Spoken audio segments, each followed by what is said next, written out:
Ku každému fotovoltickému riešeniu od ZSE získate možnosť jeho prehľadného monitoringu cez aplikáciu MySolarEdge.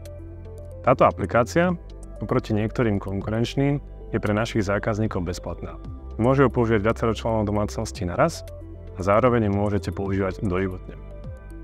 Aplikácia MySolarEdge má oproti svojim, napríklad čínskym konkurentom, veľmi dobré a dlhodobé hodnotenia, ktoré sa pohybujú priemerne na úrovni 4,6, pričom 5 je maximálne možné kladné hodnotenie.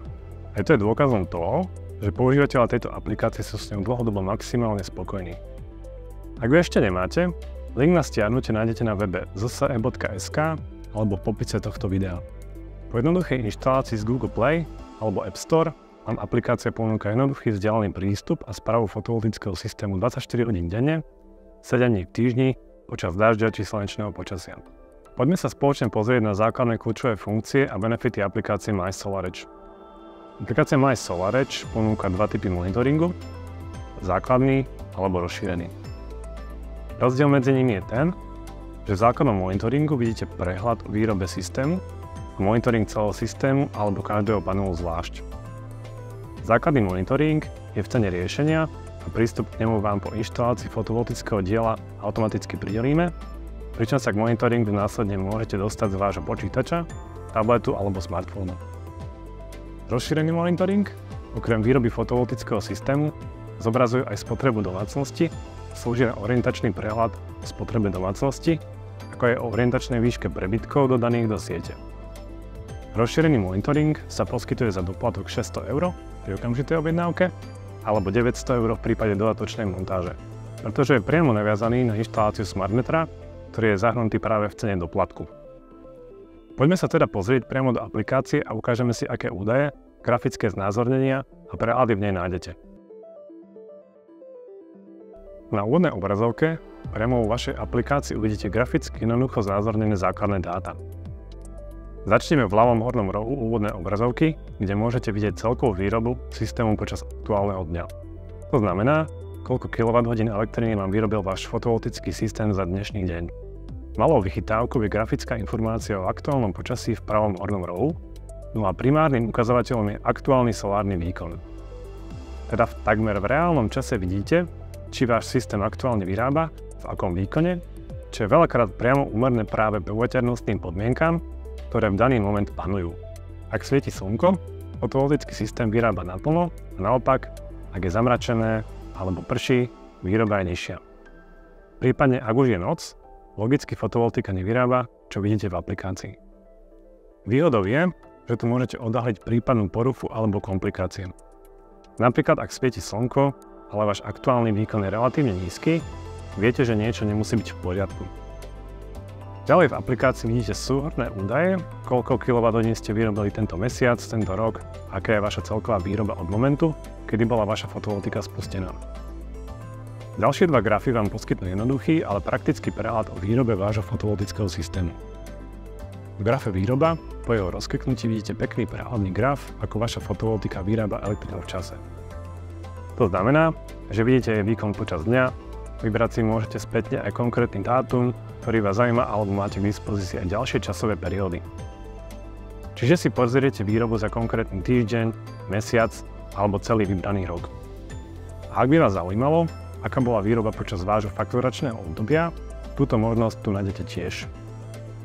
Druhým grafom v základnom monitoringu je porovnanie výroby.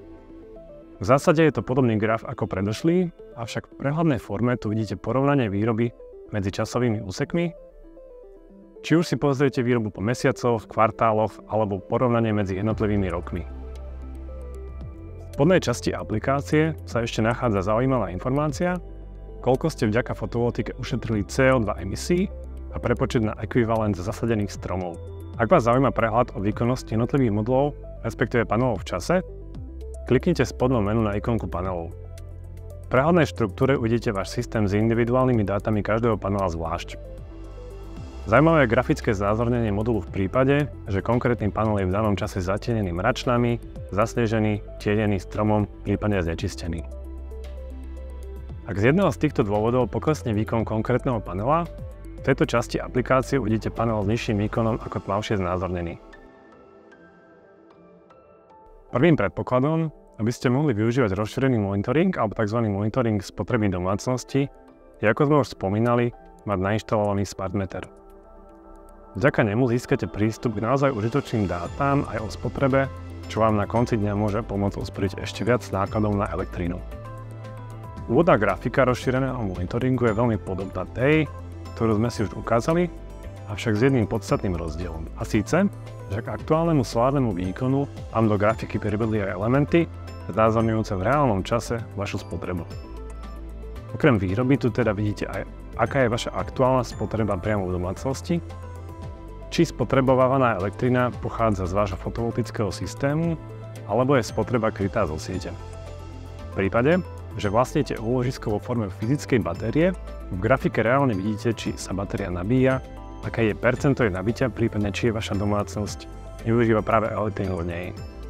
Ak ste majiteľom elektromobilu, ktorý aktuálne doma nabíjate, tak tu vidíte aj množstvo elektriny, ktorá ide na jeho nabitie. Pre pochopenie, ako presne váš solárny systém aktuálne pracuje, alebo ako veľa energie vaša domácnosť spotrebováva z každého zdroja, sa stačí pozrieť do sekcie Energetická bilancia. V jednoduchom grafickom znázornení si napríklad môžete porovnať, ako veľa energie je aktuálne spotrebované zo siete ku množstvu čistej slnečnej energie, ktorá je vyrobená vašim solárnym systémom, alebo je čerpaná z fyzickej batérie. Tento prehľad si viete pozrieť za vybraný deň, týždeň, mesiac, rok alebo za vaše fakturačné obdobie. Graf týkajúci sa výroby vášho systému je takmer identický ako ten v základnom monitoringu. Avšak, ak nemáte fyzickú, ale virtuálnu batériu a prebytky z výroby fotovoltického systému si ukladáte do nej, práve v tomto grafe nájdete percentuálne vyjadrenie, koľko vyrobenej elektriny ste spotrebovali v domácnosti a koľko elektriny ste si uložili vo virtuálnej batérii. Jednoduché, ale veľmi praktické. Jedna z najužitočnejších funkcií aplikácie MySolarEdge sa ukrýva v grafe s názvom Spotreba, kde sú dáta o spotrebe vašej elektriny. V prehľadnom grafe tak môžete vidieť, ktoré časy dňa je vaša spotreba najvyššia. Na príklade obyčajnej rodiny môžete bežne vidieť, že spotreba je najvyššia najmä počas ranných hodín, kedy sa pravdepodobne pripravujete do práce, robíte si raňajky alebo kávu. A potom logicky po návrate z práce. Rodičia prídu s deťmi do školy a vaša domácnosť naplno ožíva.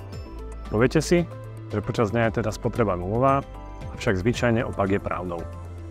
A práve v tomto grafe môžete identifikovať neočakávanú spotrebu a identifikovať tak zdroje spotreby elektriny počas dňa. Ak si vašu spotrebu a jej vrcholy pekne porovnáte v rôznych dňoch alebo časových obdobiach, môžete sa zamyslieť, čím je zvýšená spotreba spôsobená, či už ide o väčšie využívanie bojlera, čistenie bazéna alebo používanie iných spotrebičov. Na základe toho sa môžete rozhodnúť, či nie je potrebné zakúpiť napríklad úspornejšie spotrebiče ako práčka, elektrická rúra, chladnička a podobne. Aj spotrebu si viete pozrieť nielen v daný aktuálny deň, ale hoci ktorý iný, ktorý vás zaujíma, prípadne sa pozrite na vašu spotrebu za konkrétny týždeň, mesiac, rok alebo za fakturačné obdobie.